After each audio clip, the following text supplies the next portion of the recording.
Turabahaye ikaze bantu b'Imana abakunda ibiganiro vy'abagorozi bivuga ivy'ubuvugura n'ubugorozi batwaye ubutumwa bwiteguza abantu gusanganira Yesu nk'uko Yohane yitangiye imbere Yesu abwira abantu ati ngorora inzira zanyu. Natwe rero dutwaye ubutumwa bwo kubwira abantu ngo mwitegure Yesu agiye kuza.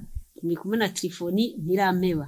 Abo twaganiriye mu vyigwa biherutse twagiye twibanda cyane ku rubanza ruriko rubera mw'ijuru. Ngo rubanza rero ruzoye rumaze kurangira twarabonye yuko Yesu azoza hanyuma abazuka bakazuka abapfa bagapfa bamwe bakazomara imyaka 1000 abandi batarazuka. Rero tugiye kuraba iyi mizuko ibaho. Hari igihe Yesu azoza kubera ubwiza bwiwe ata muntu yoburabisha amaso ngo abeho, hari abantu bazopfa hari n'abazomusanganira. Ukuza kwiwe rero hariho abapfuye bazozuka ariko badasa nkuko bapfuye basa na Kristo bambaye umubiri ushobora kwihanganira kubona Yesu umubiri udapfa. Abo bazoba bahari.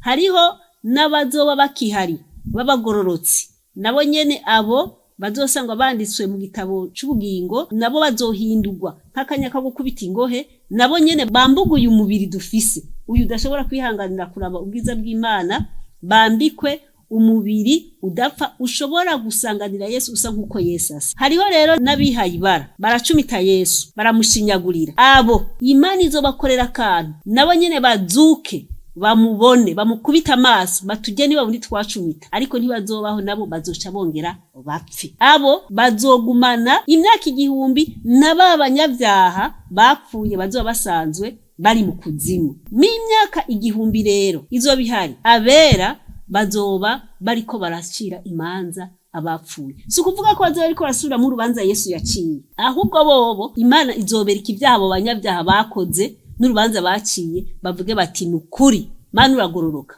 urubanza waciriye nigo. Iyo myaka 1000 iyo myaka 1000 iheze rero hazocabaho rero umuzuko na babandi banyabyaha bapfa bishwe n'ubwiza bwa Yesu agarutse. Abo nabo bazoheza bongere bakanguke babe bazima bazuke, atari uko bazukiye guhembwa nk'abagororotse, ahubwo bobo akabijya bazozukana ubumuga bapfanye. Kujya bapfuye bameze niko bazozuka bameze, bazuke babone abere ngene bazoba bameze. Nabo ubwabo aba babonye ibyiza abagororotse bazoba barabonye nubwo baciriwe nibi bakoze bonye nubwo bazovuga bati uragororoka mwami, bazoshimuka ubwo baciriwe.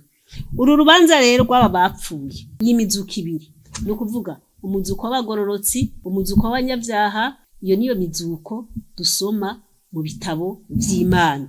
Rero bamaze kuzuka hazo hageze guhembwa. Abagororotsi bazohembwa ubugingo buhoraho nk'uko twama tubisoma. Abanyabyaha nabo sasa bo bazohembwa umuriro cyo kimena shebuza shetani. Erega shetani nta mpemba afise duha, uretse yuko dukoresha ibikorwa bibi ngo tuzosangira igihembo c'urupfu cyo guturirwa azohabwa n'Imana. Aba nabo bazoturirwa hamwe na shebuja Satani.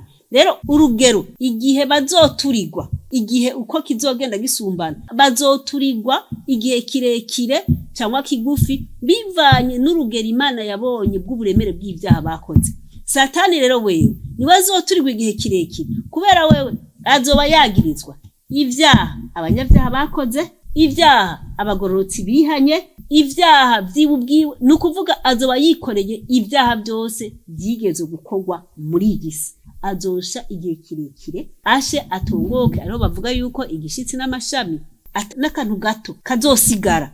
Satani azosha n'abamukoreye nabo bashe, kandi bazosha bababare kuko Imana izobigendereye kubereka agasuzuguro basuzuguye umwana wayikunda, impera bakwiriye ko bakwiye guhembwa kimwe na shebuja. Mureke bantu b'Imana, Imana idushoboze tuzokwibere umuzuko wa mbere hama tuzokwigire mw'ijuru.